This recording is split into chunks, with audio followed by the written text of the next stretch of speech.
Patiala jail میں جو آج فیصلہ ہوا ہے سائفر کیس کا فیصلہ سنایا گیا، جس میں عمران خان اور شاہ محمود قریشی کو جو ہے وہ 10 سال کی سزا سنائی گئی ہے۔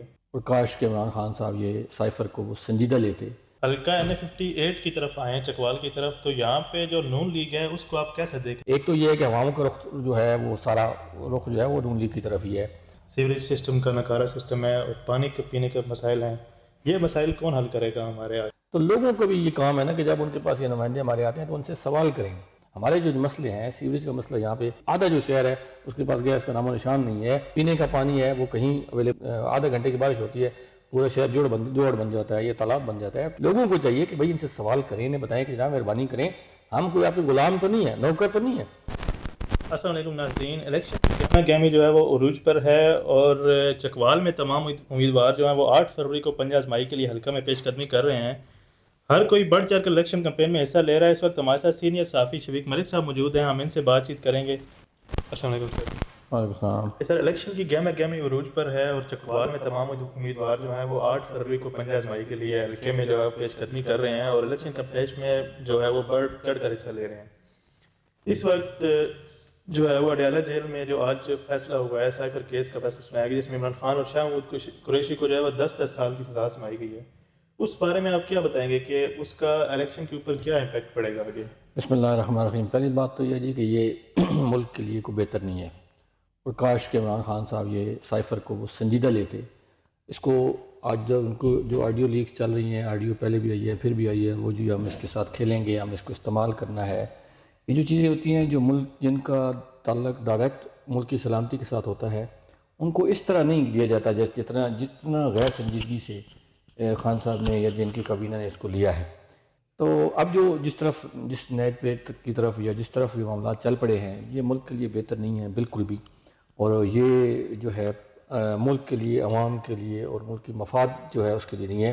اور اگر ایک آپ اس طرح کے کسی عوامی لیڈر کو جب یوں آپ سائیڈ لائن پہ کرنے کی کوشش کرتے ہیں تو وہ اس کا رزلٹ جو ہے وہ ٹھیک نہیں نکلتا۔ اس سے پہلے بھی اگر آپ کو یاد ہو تو یہاں پہ میاں نواز شریف صاحب کو عمر قید بھی ہوئی، سزائے موت بھی ہوئی، طیارہ سازش کیس ایک ان کے اوپر بنایا گیا تھا پرویز مشرف کے دور میں، تو پھر وہ سلسلہ آگے چلتا رہتا ہے۔ وہ سزائیں پھر یہ آگے لانگ ٹرم چلتی نہیں ہیں، لیکن ایک وقت میں مورال وہ تو ڈاؤن ہوتا ہے۔ اس میں یہ نہیں ہے کہ اب جو پارٹی ہے وہ پہلے ہی اس پہ زمین تنگ ہے اور وہ بڑی مشکلات کا شکار ہے۔ عام کارکن جو ہیں وہ کہہ رہے ہیں کہ جی ہمارے گھروں پہ چھاپے مارے جا رہے ہیں، ہم بڑے پریشان ہیں۔ نو ڈاؤٹ کہ وہ پریشان ہیں، عام جو کارکن ہیں وہ بہت زیادہ پریشان ہیں، اور اب اس سے جو ہے ایک ان کا جو مورال ہے وہ ڈاؤن ہوا ہے اور دوسری سائڈ کا وہ اپ ہو گیا۔ جیسے پہلے بیانیہ کوئی نہیں تھا نون لیگ کے پاس، اسپیشلی کہ بھائی وہ میاں نواز شریف صاحب اپنے پروجیکٹ گنوا دیتے ہیں، جی میں نے موٹر وے بنائی ہے، میں نے بجلی کے کارخانے لگائے ہیں، میں نے یہ کیا، تو شہباز شریف صاحب کے پاس کچھ بھی نہیں ہے۔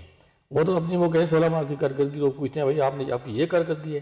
تو اب جو ہے وہ ایک ان کے پاس ایک مضبوط وہ ٹھوس ہے نا کہ آ گئی ہے کہ دیکھیں جی آپ کے یہ ایک بڑا سنگین اس پہ ان پہ وہ چارج ہے کہ جی 10 سال کسی کو قید بمشقت ہوتی ہے، تو وہ اب ان کے پاس یہ بات آ گئی ہے کہ جی آپ دیکھیں آپ کا لیڈر بھی کوئی اتنا وہ دودھ کا دلہا نہیں تھا۔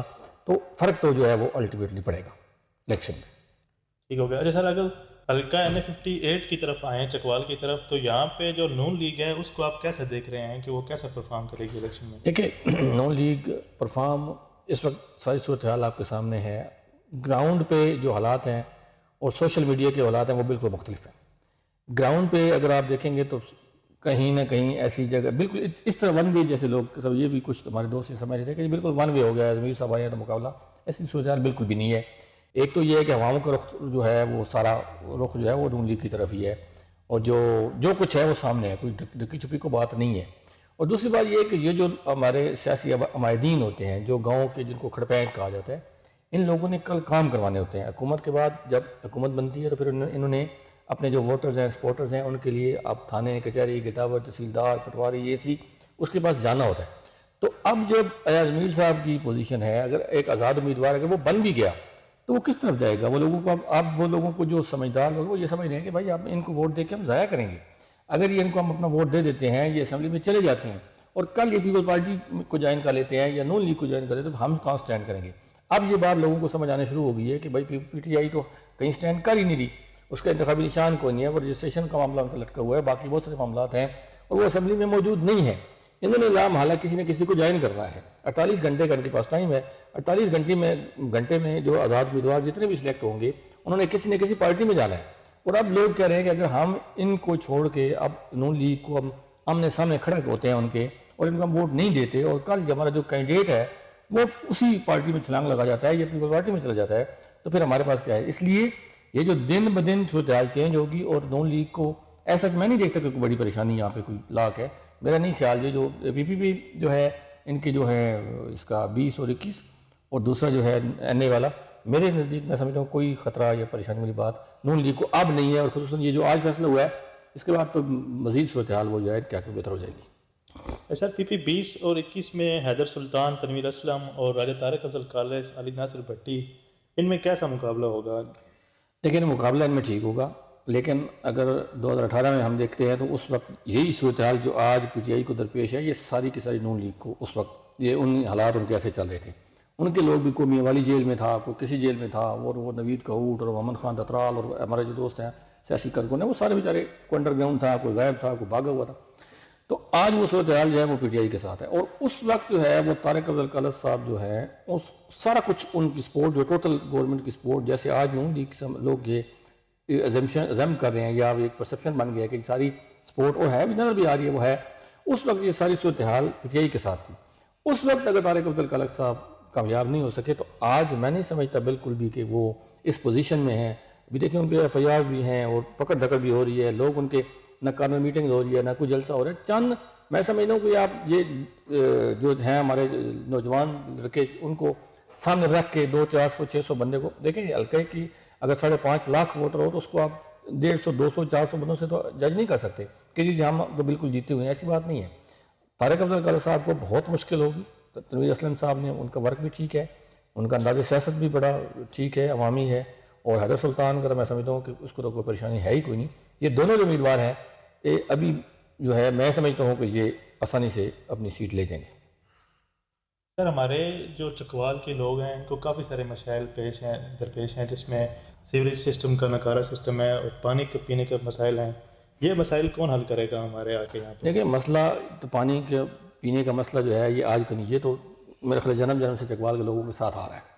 تو لوگوں کو بھی یہ کام ہے نا کہ جب ان کے پاس یہ نمائندے ہمارے آتے ہیں تو ان سے سوال کریں کہ جناب اگر فار ایگزامپل حیدر سلطان صاحب ہیں تو کیا یہ اس سے پہلے ایم پی اے نہیں تھے, کیا ان کے والد صاحب ایم پی اے نہیں تھے, ان کی والدہ ایم این اے نہیں تھیں, پورا گھرانہ ان کا حکومت میں رہا ہے اور بار بار رہا ہے. یا میجر طاہر اقبال صاحب ہیں وہ وفاقی وزیر رہے ہیں, ان کے جو پیش رو ہیں جنرل عبدالمجید ملک صاحب وہ بھی وفاقی وزیر ہیں, اور نہ صرف وفاقی وزیر ہیں بلکہ نواز شریف کے صاحب کے وہ رائٹ ہینڈ سمجھے جاتے تھے. تو بھائی لوگوں کا کام ہے ان سے پوچھنا, یہ سوال کرنا کہ جناب آپ ہمارے پاس پھر آ گئے ہیں. ہمارے جو مسئلے ہیں سیوریج کا مسئلہ یہاں پہ بہت بڑی پرابلم لوگوں کو موجود ہے, گیس کا بہت بڑا ایشو ہے, لوگوں کے آدھا جو شہر ہے اس کے پاس گیس کا نام و نشان نہیں ہے, پینے کا پانی ہے وہ کہیں اویلیبل نہیں ہے. اور جو سیوریج کا مسئلہ آپ کے سامنے جب چند آدھے گھنٹے کی بارش ہوتی ہے پورا شہر جوڑ بن جاتا ہے, یہ تالاب بن جاتا ہے. تو یہ لوگوں کو چاہیے کہ بھائی ان سے سوال کریں, انہیں بتائیں کہ جناب مہربانی کریں, ہم کوئی آپ کے غلام تو نہیں ہے, نوکر تو نہیں ہے, یا آپ نے ہمیں کو خرید تو نہیں لیا کہ جب آپ آئیں گے ہم آپ کو ووٹ دے دیں گے. لیکن ہمارے جو بنیادی مسائل ہیں, چلے چھوٹا موٹا مسئلہ آپ نہ دیکھیں, لیکن جو بڑے مسئلے ہیں ان پہ توجہ دینی چاہیے. اور عوام کو اب چاہیے کہ اپنے نمائندوں سے وہ پوچھیں, ان سے سوال کریں اور انہیں بتائیں کہ جناب اگر آپ ہمارا مسئلہ حل نہیں کریں گے تو آئندہ آپ ہمارے پاس نہیں آئیں گے. سر حلقہ جو NA58 ہے اس میں نون لیگ اور پی ٹی آئی تو مضبوط دکھائی دیتی ہیں, لیکن اس کے ساتھ اور کون سی جماعت ہے جو آپ کے خیال میں پیچھے مضبوط دکھائی دیتی ہے؟ دیکھیں مضبوط والی بات تو کوئی نہیں ہے, کیونکہ مقابلہ جو ہے وہ پی ٹی آئی اور نون لیگ کے درمیان ہی ہے. اور اس سے پہلے جب مقابلہ ہوا تھا ایک جب میجر طاہر صاحب کا اور ایاز میر صاحب کا تو وہ کاف لیگ اور وہ مشرف کے دور میں ہوا تھا. اس کے علاوہ یہاں پہ ہم نے کوئی تیسری جماعت کوئی دیکھی نہیں ہے. اب پیپل پارٹی جان لگا رہی ہے, زور لگا رہی ہے, مطلب یہ بہت وہ محنت کر رہے ہیں. اس میں وہ جو راجہ رضوان صاحب ہیں ان کی بڑی محنت شامل تھی, وہ سردار اظہر صاحب ہیں, اب جو لوگ آئے ہیں ذوالفقار عبداللہ صاحب بھی الٹیمیٹلی ان کے ساتھ آ گئے ہیں, تو یہ کچھ شوشہ تو بنائیں گے. لبیک جو ہے وہ تلنگانہ میں تو ان کی پوزیشن 59 میں تو بہتر ہے, لیکن یہاں پہ ایسا آپ سمجھیں کہ کوئی اس طرح کا وہ بڑا رول ادا کریں گے وہ نہیں ہے. جو مقابلہ ہے وہ دونوں جماعتوں کے درمیان ہے. تیسری پیپل پارٹی کچھ نہ کچھ میں کہہ رہا ہوں کہ بعد آپ 5-6 ہزار 7 ہزار ووٹ آپ ان کو کہہ سکتے ہیں کہ بھائی وہ شاید نکال لیں. اسی طرح لبیک جو ہے وہ بھی 5-7 ہزار سے اوپر جائے گی. بڑا جو مقابلہ ہے جیسے 1,20,000 1,30,000 1,40,000 یہ جو ووٹ آئے گا یہ ان دونوں جماعتوں کے درمیان میں آئے گا. جیسے سر چکوال میں چونکہ ووٹ برادریوں اور ان اپنے جو رشتہ دار ہوتے ہیں یا جو ایک برادری میں بڑا ہوتا ہے اس کو دیکھ کے ڈالا جاتا ہے. تو جس طرح سردار ذوالفقار علی خان عبداللہ جو ہے اس نے پہلے پی ٹی آئی کا وہ امیدوار تھا، تو اب اگر وہ وہاں پہ اپنے رابطے بحال کرتا ہے تو وہ پی ٹی آئی کے ووٹ پہ اس کا کوئی فرق پڑے گا؟ جی بالکل، کچھ نہ کچھ فرق پڑے گا. کچھ نہ کچھ لوگ ہر دیکھیں، جب وہ ایک بندہ 5 سال حکومت میں رہتا ہے. ذوالفقار عبداللہ آج سے تو نہیں ہے، یہ تو کافی ٹائم سے حکومت میں ہے. یہ نون لیگ میں بھی تھے، پھر یہ پی ٹی آئی میں چلے گئے، اور ان کا ایک انداز سیاست بھی ہے جو ہے وہ کہتے ہیں جی وہ خرچ بھی کھلا، ان کا ہاتھ کھلا ہے، وہ خرچ بھی ٹھیک کرتے ہیں. تو ان کا جو ایک دھڑا اپنا ان کا ہے، جو ان کے لوگ ہیں، ظاہر ہے وہ پی ٹی آئی پی پی کی طرف جائیں گے. اسی طرح جو ہمارے وہ تھے تیمور صاحب جو پی ٹی آئی چھوڑ کے پیپل پارٹی میں گئے، تو یہ دو لوگ جو ہیں یہ پی ٹی آئی سے ادھر کنورٹ ہوئے ہیں پی پی کی طرف. تو یہ لوگ تو اپنے لے کے جائیں گے، اور اس کا نقصان جو ہے وہ صرف پی ٹی آئی کو ہی ہونا ہے. اس کا نقصان نہ نون لیگ کو ہونا ہے، نہ لبیک کو، نہ کسی اور جماعت کو ہونا ہے. ذوالفقار عبداللہ اور جو تیمور علی خان ہیں، ان کے جو ووٹ ہیں وہ سارے کے سارے پی ٹی آئی کے وہ کاٹ کے لے کے جائیں گے. لیکن اب اس طرح کی آپ کہیں کہ کوئی بڑا ووٹ بینک نکل جائے گا، وہ میں نہیں سمجھتا کہ کوئی اس طرح کا کوئی معاملہ سامنے آئے گا. چھوٹے موٹے مطلب آپ میں جیسے میں نے گزارش کی ہے کہ 5,000 6,000 7,000، اس سے زیادہ ووٹ پیپل پارٹی کا جہاں پہ میں نظر نہیں آ رہا. نہ ہی لبیک 10,000 کو کراس کرے گی. مجھے جو لگ رہا ہے، میری جو اسسمنٹ ہے، ہو سکتا ہے یہ غلط بھی ہو. اسی کے ساتھ ہم اجازت چاہیں گے، اور 1-2 دن بعد یا کل پھر ہم آپ کے ساتھ جو ہے وہ حاضر ہوں گے نئے سوالوں کے ساتھ.